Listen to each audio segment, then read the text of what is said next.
So there's three components to yoga. We've got the breath, the postures, and sound. And each one of them works in a unique way, and they actually create a synergy when we use them together. The breath is the most fundamental component. What's the first thing that happens in life? You're born and you take a breath. And what's the last thing that happens in life? You take a breath.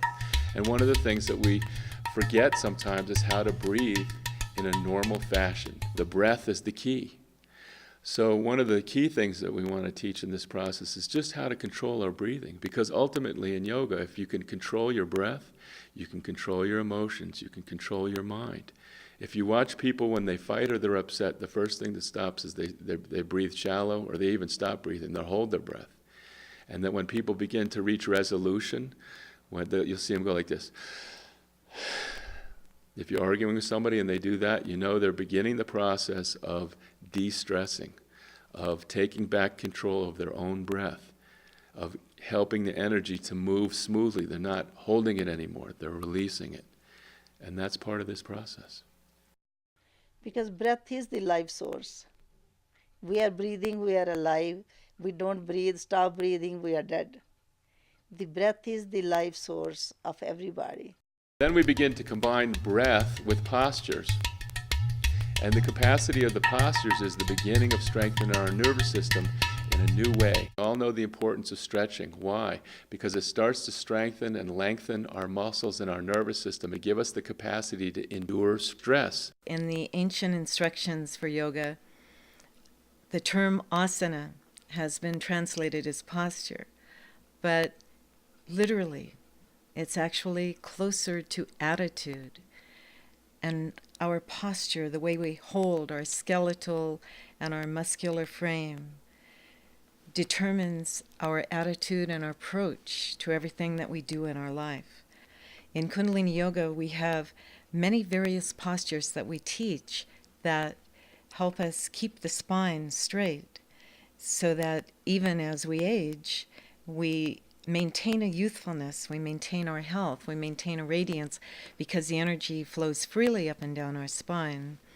Third aspect, mantra or sound current meditation is the most powerful way to directly impact our minds and to change how we're thinking and how we're feeling.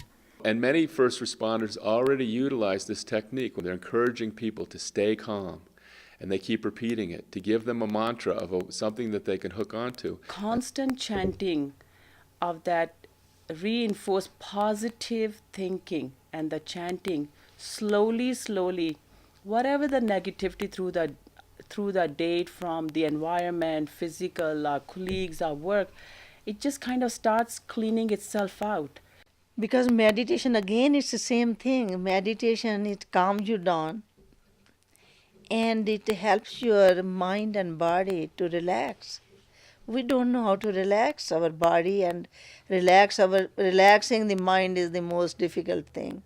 Body can be still relaxed, but mind doesn't get relaxed. Mind has million times speed when it starts going. And to calm down the mind, meditation helps. And when you are in the hospital, you are sick, and then now even medical doctor tells you to meditate. So we can use breath and mantra. For example, we can use Sat Nam, and we can inhale Sat and exhale Nam. And we can be focused on our environment. We can be focused on what's happening at the scene of a crime or a fire or an emergency, but we can continue to be calm using the breath and a mantra. The fundamental component of the blood is hemoglobin, iron. And what do they use on cassette tapes? Iron. Why? Because it records sound.